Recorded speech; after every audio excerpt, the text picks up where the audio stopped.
everybody to the Future Fabrics Expo 2023 edition. My name is Yasmin Jones-Henry. I'm a Financial Times writer and the curator of the Lab E20. Today we are here to talk about applied biodiversity, and I'd like to introduce our panelists. If we could start from left to right. Thank you. Thanks a lot for giving me the opportunity to talk today. My name is Raimat. I've been Director for Biodiversity at Climate Change Association since January 2022. Brilliant. Cécile? Hello everyone. Thank you for inviting me. My name is Cécile Joucan. I'm obviously French. I work at the corporate environment department of the company named LVMH since 11 years as a biodiversity expert and sustainable sourcing manager. Okay, thank you. Good afternoon. Thank you for inviting me. My name is Yitagesu. I'm a forester. I plant trees all over the world. I'm a farmer, and also I'm a scientist in forest and environment-related issues. Thank you. Hello, everybody. I'm Sandrine Noël, in charge of the environment into Louis Vuitton's company. So I'm super happy to be there with you. Thank you very much. So before we begin, I'd like to set the scene. Some of you may have seen that in the Financial Times this weekend, they published quite a groundbreaking cover story about endocrine disrupting chemicals, and it was looking at herbicides, pesticides, and the impact of polymer materials. As somebody that's been covering the topic of materials in fashion for the last 5 to 6 years, this is a watershed moment for us in the UK, because suddenly this conversation about why we need regenerative design processes is now breaking forward into the mainstream. So today, just to reassure you all, I'd like to explain that the relevance of having an expo like the Future Fabrics is really important so that we can actually celebrate the showcasing of the solutions, but also discussing what the applications are when it comes to strategies. So to kick things off, I'd like to start with Cécile. Oh, okay. So when we're looking at the macro conversation in terms of the UN Sustainable Development Goals, the Paris Agreement of 2015, there's been a clear and prospective timeline, and in response to that, many stakeholders in the industry have produced their own corporate strategies. As somebody that's been there from the beginning, could you share with us LVMH's biodiversity strategic objectives? Yeah, sure. The first LVMH strategy towards biodiversity was set in 2012. And we have an environment department since 1992, so it's more than 31 years now. And we have a long-term vision that is for the protection of the preservation of nature, whose riches are key to our products, because luxury products depend on pristine ecosystems and nice raw materials.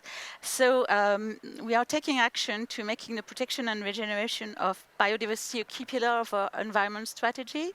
We have 3 main pillars within biodiversity. One is to reach zero deforestation by end of 2025, aligned with the science-based targets for nature project. We are a pilot company. We also have for 2026 the objective of reaching 100% certified towards a better environment for strategic raw materials. We are really on our way. We started this project in 2016. And we also have a project to regenerate the equivalent of 5 million hectares of habitat for flora and fauna, which is there on the map, the different projects. There are a little more than that now. And the idea is to implement regenerative agriculture within our supply chains, and also focus on regeneration or conservation of ecosystems for endangered plant and animal species. Thank you. Now, a big part of what I do for a living is working with words and language. And I know that, when we're talking about sustainability, we've actually evolved from using that term. Regeneration and regenerative speaks to wanting to restore value back into the soil, back into nature, and back into community. So when we're speaking of regenerative in conversation, in context to applied biodiversity, could you share with us, for example, how LVMH is working with the impact it's having with local farmers? Oh, the impacts with local farmers. Many projects are still like pilot, even if we are able to buy regenerative projects like that. Is it clear for everyone what regenerative agriculture is? I see everybody nodded. Yep, Yeah, got some so it's thumbs up. quite clear. There is a definition there. So, but if we want to speak about farmers directly, from what I've shared with our partners on the field, because I'm not the one going directly on the field, is that globally they can more or less have the same yields than with other like conventional agriculture, but they will reduce overall inputs costs quite to like almost 40%, Right. which is high. They get income diversification because they will have different crops on the same fields. They will have a better climate resilience gap, as for example, if there is an extreme weather event, like a high drought, if you have your soil covered, your plants will resist better. It's like us, if we go in the sun without sunscreen, we are not, we'll Exposed. exactly, Yeah. and the soil get sterilized over 40 degrees. Right. So you really need to cover your soil to save biodiversity in the soil, and you know that, of course, in Africa, to really keep your yield. What I would say also, we can consider they should be able to get some carbon credit, because we know that regenerative agriculture is a way to keep carbon in the soil and water also, and biodiversity. We have to consider really, when we think about regenerative and measurement, we have to think above soil and under the soil, both. And they could, I guess, get premium markets because they are providing resources that can be certified and are really better for the environment. That would be my point. Thank you. And moving on to Anne, you've prepared some information for us. Could you talk to us about the International Coalition Biodiversity Corridors? Yeah, thank you. Because it is always important to say from where we are speaking. Just 2 words about Climate Change Association. We are a French-based NGO, both in Paris and Bordeaux, and we were created in 2015 to do one very simple and one very complex thing, to create links and dialogue between non-state actors. By non-state actors, we mean private sector, academic sector, NGOs, and local governments. We are a kind of UFO, because our role is to break silos and to create bridges between worlds that don't speak to each other normally. We are founded at 60% by public sector, and 40% by private sector, among which LVMH. That I thank you, and I really thank you for allowing me to be there this afternoon. Just 2 words also about our observatory. Our Climate Change Observatory has released this year a very big study on textile and on fashion, which you can find on our website. It has been a study which has been conducted by Climate Change and Paris Good Fashion. So I just wanted to underline this. So coming back to biodiversity and to the international coalition, this is an international coalition we launched in COP15 in Montreal in 2015. We decided to focus on a particular subject among all the biodiversity galaxy, which is ecological connectivity. Because the idea was to question the conservation policies that have been conducted since the 60s, particularly in Africa. Conservation policies which are based on creating natural reserves, protected areas, classified forests, without link between them. So we have created in Africa, we have created habitat fragmentation and impoverishment of wild fauna. So by definition, ecological corridors are places where there is man and animal cohabitation. And we chose this subject because this is a perfect cross-cutting theme which does link between climate, biodiversity, and desertification. because there are changes in conservation practices today. COVID-19, for example, strongly questioned business models of natural park by cutting down resources coming from tourism and hunting, for example. There is a crucial need also to find sustainable and durable financial means for conservation and for local populations. And carbon credit, which we are going to discuss, is one way of financing local population. So we created this international coalition on biodiversity corridors. The international coalition is co-presided by France, Gabon, Guinea, and Tanzania. It has 4 main objectives, which are quite classical for an international coalition, so I don't enter into detail.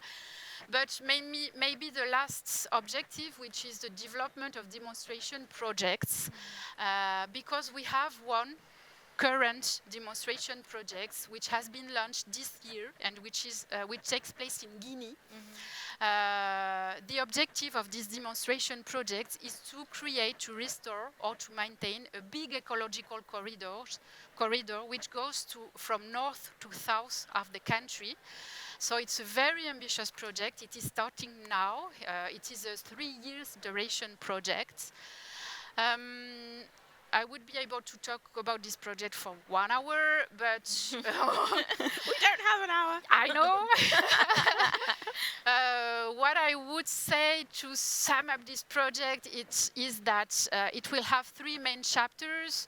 One chapter of cartography. We will have to know this demonstration project in order to better act on this territory. So 1 year dedicated to a general cartography of ecological connectivity, 1 year dedicated to ground actions linked to regenerative agriculture, linked to reforestation, etc., etc. And 3 years dedicated to a project certification, which in the end, hopefully, will give an autonomy to the projects and financial autonomy for the projects based on carbon biodiversity credits. Okay, I stop there. Thank you. But I will come back to you on the corridor in a moment. Sandrine, if you could share with us, Louis Vuitton's joined forces with the charity People for Wildlife, and we've got a nice little loop while you're talking, which in many ways demonstrates there is a cultural shift in wanting to improve, rewild, and restore nature's capital. Can you tell us about this partnership, how long it's been going for, where does it take place, what the main targets are? Yes, sure. Thank you, Yasmin. So for sure, it's a big shift for our Maison, a way to accelerate our commitments. But before to deep diving into this project, few words about our sustainability roadmaps.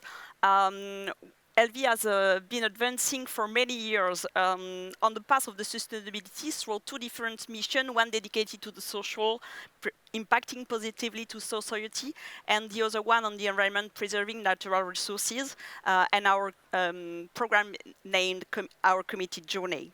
So after concrete progressive in our main objectives that we set up in 2020, and after the recognition of the science-based target on our 1.5 degrees climate trajectory, we felt ready maybe to embrace a more realistic project to strengthen our positive contribution on a global scale and to find out a project dedicated to the outside of our value chain. It's also a way to contribute directly to the LVMH objective to rehab 5 million hectares of biodiversity all over the world, and also to be in line with the COP15 on biodiversity topics. So what is the partnership? So it's a 5 years partnerships with different objectives, but the main one is to support the research and the scientific research on biodiversity, but also act concretely on the field. And the main of the budget is dedicated to the field concrete actions. It's a preservation and regeneration project in 400,000 hectares in Australia, in the north coast of Australia, in the Cape York Peninsula, in the Queensland.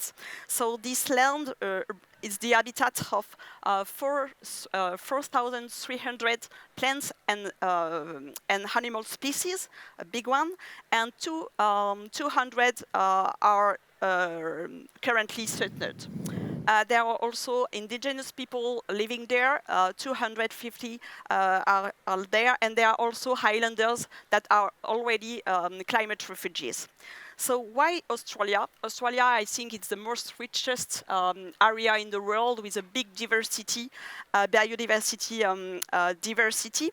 And also Australia has suffered maybe more than other countries of mammal species extinction there. So also, it's very important to say that there is no conservation research there still, and also no biodiversity conservation work on the field. So it would be, I think, a good area to launch this project. So we decided to launch this project with People for Wildlife. It's a very small NGOs. Which was launched by his founder, Daniel Natusch, who is a scientific expert, very well known by the CITES and the IUCN Conservation for the Nature, International Union for the Conservation of Nature. He decided to create the People for Wildlife in 2020 in order to managing key conservation projects all over the world, beginning by the Cape York Peninsula, since he has made his PhD there. So he had very good relationship with the tribes. And when looked at how to scale up our efforts within Louis Vuitton, working with this charity was like a natural choice for us, given that the fact that we shared the same values on the sustainable use of the animal species and also the way to regenerate the biodiversity. So you told me what are our main objectives for this project. So the main 4 objectives in this project is, first of all, be able to support the scientific research on the biodiversity, species monitoring of key performance indicators, how we can also have an impact, a positive impact of fauna and flora species, and also dedicated fund to research. The second one is how we can also preserve and regenerate biodiversity on the field. It's super important to have concrete action. It's not like just a scientific research in the lab. We have concrete action in the reserve. We targeted wildlife species such as quolls, kangaroos, turtles, crocodiles, palm cockatoo and snakes, and some of them are also already stated, as I told you before, and also how we can also more understand how to control the invasive species that have a very negative impact on all the ecosystem of the other species in the reserve. And the third objective is dedicated to the climate, how within all the concrete action that we are in place dedicated to the animal and flora species, how we can maybe create some carbon sinks there, how we can also better control and manage the fire, and how we can restore the habitat that have been damaged by the fires. And then for sure, as I told you that there are some indigenous people in the reserve, we would like to create a positive impact, an economical impact with local involvement. We are working with and for the indigenous people that are living there, and we would like to develop the capacity and also to develop incomes and revenues from the nature-based solution with indigenous. Thank you. As a journalist, I specialize in reporting on ESG in fashion and the luxury sector, and I find one of the trickiest topics to write about is measuring impact, especially when it comes to trying to find a universal, uniform way of, communicating the scale and measuring things like social value and carbon. Do you feel that we finally reached a stage where we can quantify the value of this research around conservation and biodiversity, especially when it comes to communicating the value of things like carbon sequestration, for example? Can we quantify it? That's my question. I think it's a very good question, a tricky point, I think so. I think we must remain very humble with this kind of topics. The good news is that all the methodology evolves very quickly. For instance, carbon inventory is only 20 years old, water footprint 15, land footprint is 5 years old. I think that the newer approach are ongoing, and in order to prove the regenerative model efficiency, and not only on the qualitative observation. But it's a tricky point, if I may. And it's also super important to be able to measure, because for when you are able to measure, you are able to progress and to prove that what do you do in a concrete way is so efficient that you would like. So I think that we have just launched the project less than 1 year ago, so it's quite a little bit early to know if we are able to quantify the carbon sequestration and the regeneration impact. And also, it's super interesting to share with you that people warn up at the beginning of the project that the measurements, such as the biodiversity regeneration, it's super difficult to quantify. Personally, I think it's a long-term journey, and we need to be able to develop also the research in order to be able to quantify. But I think it's possible to measure more a positive or negative trend and to measure concrete indicators. So that's why Daniel Natusch adopts a very pragmatical approach in this area. The first one defined the key actions and the key charitable actions that he would like to implement in the reserve and build all the baseline metrics, since I told you before that there is no conservation there, work there, so it's quite hard to know how many species of turtle do you have, how many nests you have in the reserve. So we have to create all the baseline in order to create and define the right indicators, the scientific indicators. So the next coming years we will be, I hope that, able to quantify and measure the performance of the very concrete action in the field. But in the meantime, and to answer more precisely to your question, we are currently looking together, People for Life and Louis Vuitton and LVMH too, for experts that can be able to provide us some new methodologies in order to be able to quantify the carbon sequestration in the soil, not only like in the labs, but from the analysis of the living in the soil. And so I think that there is some news about that, and maybe I can come back later on to talk this the topic. Now, for the audience wondering why I'm labouring the point on measurement, it goes back to my original point about language and needing to be able to communicate the value of what we're doing to people outside of our echo chamber, shall we say. So I'm speaking from experience. I've been covering this topic at the FT for over 5 years, and it felt like only this weekend when that FT piece came out, finally, the importance and the value of why biodiversity matters is now in the mainstream. So my next question for you, Cécile, is when we're talking about communicating to the wider stakeholders in our businesses, our peers, how have you been able to kind of explain through the complexities of our supply chains what the value of investing in biodiverse projects are to the broader conversation? Thank you.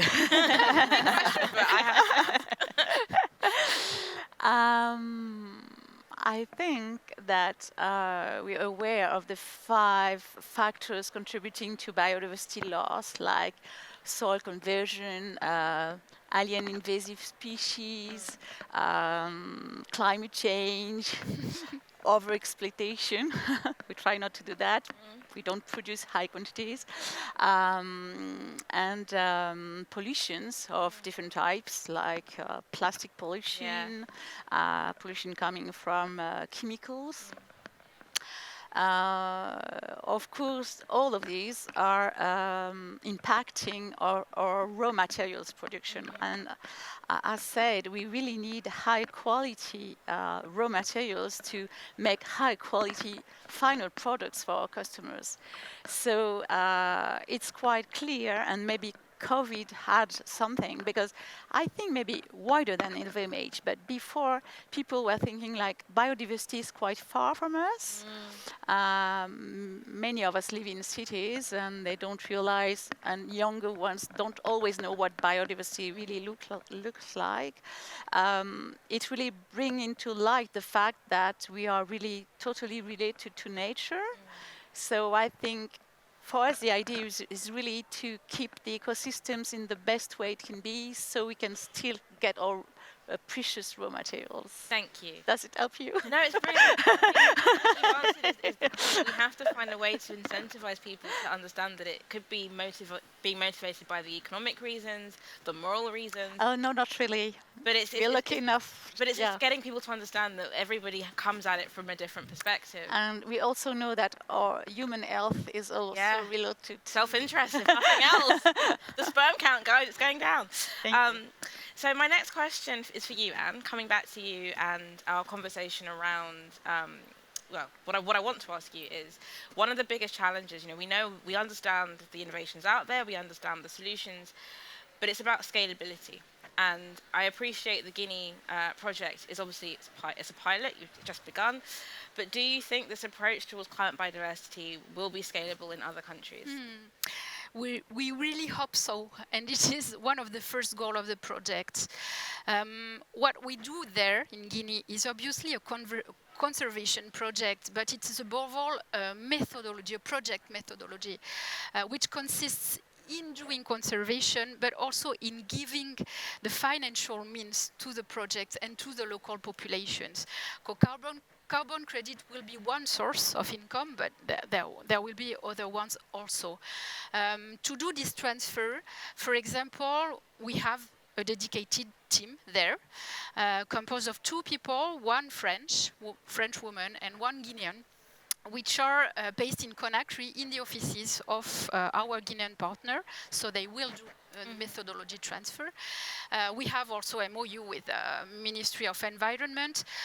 The project has also a very important program of capacity building on conservation, on carbon credit, on Paris Agreement, Article 6, etc. Capacity building for national policymakers, but also for local population and villages chiefs, for example. So we don't use the same language, we don't use the same methodology, obviously, but there is also capacity building for them. Last but not least, we defined a scale of project which is quite big. Our corridor is 300 kilometers long, so that the project has a national scope. Obviously, it has to be integrated in the national strategy, but it also has to deal with local population, local governments. So it is the scale which enables us to act both at the national scale and at the very, very, very territorial scale. So, and already we have demands for transferring it to other countries. Right. We have demands on Cameroon, for example, and on Zambia. So yes, it is transferable. Positive news, thank you. Yeah. So my next question is for you, Yita. And you're a farmer and a scientist, so in our world, you're basically a superhero, so you're perfectly poised to answer this question. So I write a lot about the S in ESG, which is social value. And we've got quite a lot of content on carbon and government policy. But when it comes to applying regenerative practices that support social value within the supply chain, I believe we're still in need of an innovative approach. Could you tell us a little bit about the circular economy of well-being and prosperity? And could you explain, first of all, what it is, how it works, and what it means in context to industry and societal needs? Okay, it's just for the past 20 minutes I had really hard time because I really wanted to comment on a number of issues. But I just wanted to say one issue with regard to impact, and I want the audience to remember this one. When you hear about impact of activities, you need to ask, impact for who? Impact for local community, impact for the company, impact for the project developer. That is linked to your question of social well-being, economic prosperity, and so on. I will come back to that. The other element is that, we are talking about impact, carbon, climate mitigation, biodiversity, socio-economic, and what we learned, as a scientist, as a farmer, everything else other than carbon is more important. Biodiversity is more important than carbon. The social impact is more important than carbon. If we put biodiversity and people at the center of our activity, if we manage to create alternate livelihood means to local communities whose livelihood depends on the land, you will see the trees in 20 years, in 30 years from now. Okay, now I'll come back to your question. Thank you. So with regard to social well-being, I'm not an economist, but I will try to put that in the perspective of regenerative projects in general. So for us, social well-being is about designing projects and activities, it could be economic activities, aiming at equity, aiming at human health, which is an important part of socioeconomic impact and we're ignoring, and also aiming at happiness, basically. So we think that regenerative project should support or enhance the creation of socially inclusive landscapes and value chain to promote social well-being. Otherwise, we will not see the trees, you know? Yeah. Social well-being is also about addressing equality, gender equality, social inclusiveness, fair benefit sharing mechanisms. You go to the ground, you see all those poor governance structure whereby the majority of benefits go into a handful of individuals, not to the thousands the of masses that farmers need and it. so on. Yeah. So it's all about that. I'm giving you example, okay? So I'm going to the economic prosperity. Economic prosperity for us in a strong sustainability context, economic prosperity should thrive to serve social well-being. So that is the problem why we are facing all these crises now. Biodiversity crisis, climate change crisis, even COVID. The root cause is the economic model that we have been following, which is addicted to growth at all costs, addicted to fossil resources, addicted to all those linear activities that we have been doing. So our economic activity should thrive at providing, serving social well-being. And economic prosperity is also about phasing out fossil resources. It is about promoting sustainable sourcing materials and related issues. It's about having strong financial and governance mechanisms in place, again, to serve social well-being. Okay. If someone has more questions, I can say a few It was words. worth the wait. So my next question is for you again. Okay. And it's actually coming back to some of the things that have been mentioned by our other panelists. So we're talking about, desertification and human impact on the environment. Yes. Now, in mainstream sort of cultural media, when people think of desertification, they think of the Aral Sea as one of those iconic kind of moments where we've realized, we've really messed up with the water. Thinking about this dichotomy between human activity and nature, could you share some of the work that you're doing around Lake Chad and how the significance of working with local farmers and educating local farmers in regenerative practices is helping to turn the tide? And could you also shed some light on what the Living Labs project's all about? Oh, several questions in there. So maybe I'll flip the order of the question. Yeah, I will start please with do. the Circular Bioeconomy Alliance that I'm proud to coordinate. We have been talking about promises and we have been hearing about talks and promises and no action on the ground. And while we are facing all these crises.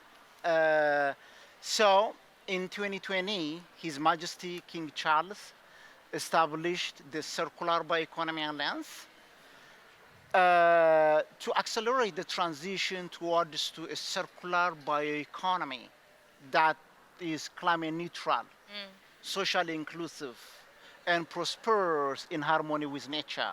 So it's a membership organization that supports knowledge-informed action and activities, that provide learning platforms to connect the dots between investors, investable solutions, local communities, and so on and so forth.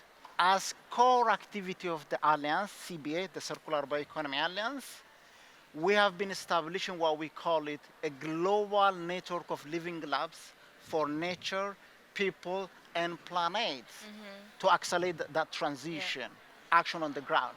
So the living labs are for us to demonstrate how harmony can be achieved by empowering nature and people. That is the missing link in our economic activity on the ground by capitalizing on research and innovation, capitalizing on traditional knowledge, and building strong public-private community partnership in a given territorial context.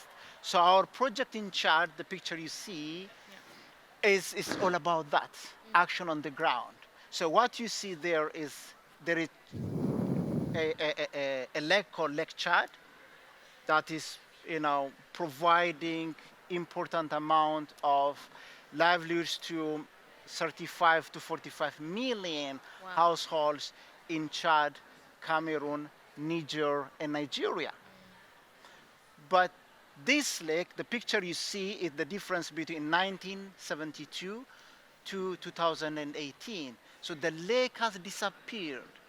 The lake has shrunk by 90%, 90, in this period. What did that actually mean? Millions of poor households are suffering. And water-intensive cotton production is one of the main driver of this loss, just to serve our demand elsewhere in the world. So what we do there, with the financial support of LVMH in Chad, we are working with 1,600 cotton farmers around the Lake Chad to really transform their traditional cotton farming, which is, monoculture, get rid of all the trees, and then take the water from the lake and produce cotton and export that cotton to Europe or elsewhere. So we are transforming their farming practices from this traditional monoculture input intensive to a regenerative system by introducing different tree species which are useful for fruits or fodder, feed for animals, or for the soil. So we redesigned their farming system in such a way that we introduce these different tree species to really enhance the soil health, to reduce evapotranspiration, and most importantly, to enhance biodiversity in their farmland. So we are producing biodiversity-friendly cotton, climate-friendly cotton, most importantly, creating economic opportunity for local communities whose livelihood is linked to this cotton production, an economic activity that is sustainable, resilient, and work in harmony with nature. So that's exactly what we are doing in Chad. See, positive solutions being applied. Thank you. That's really positive to know and to hear. So, conscious of time, the last question I have is actually for all of you. And it's in the spirit of applying biodiverse principles. And I really just wanted to talk back to that concept of scalability and making sure that we can actually maintain momentum and, as I said, scale it globally. If you could share with us how effective you've, in your own disciplines, in your own work, found, whether it's cross-sector collaboration or collaborating with different disciplines in achieving these goals. So if we could start with Anne, and then Cécile, and then Yita and Sandrine. I start? Yeah. Okay. As an NGO working with Africa, what I would like to say is that let's not forget that Africa is at the forefront of climate change and biodiversity losses. And whether we like it or not, they support our lifestyles with their natural resources. So working with them to find sustainable ways of doing things is our crucial and vital responsibility. Thank you. Cécile? Thank you. I first want to thank the panelists with me because they are our partners from the 40 different regenerative and restoration programs we have. So it gives you an idea of what kind of collaboration we can have, clearly, to achieve the 5 million hectares. And also we collaborate outside the LVMH group with other luxury brands. As we use kind of low volumes of raw materials, we are stronger together to go and talk to our suppliers, because when we are talking about regenerative, we have to change the mindset of the whole supply chain to reach to the farmers. Usually we were just buying from suppliers, fabric suppliers, product suppliers, and we are mainly a retailer, even if we do things by ourselves. So it's a big change in the supply chains to have better traceability. There are many projects that are going back to the farm now, or a landscape, or a region, because when we say going back to the farm, sometimes the thing is we can't reach the smallholders.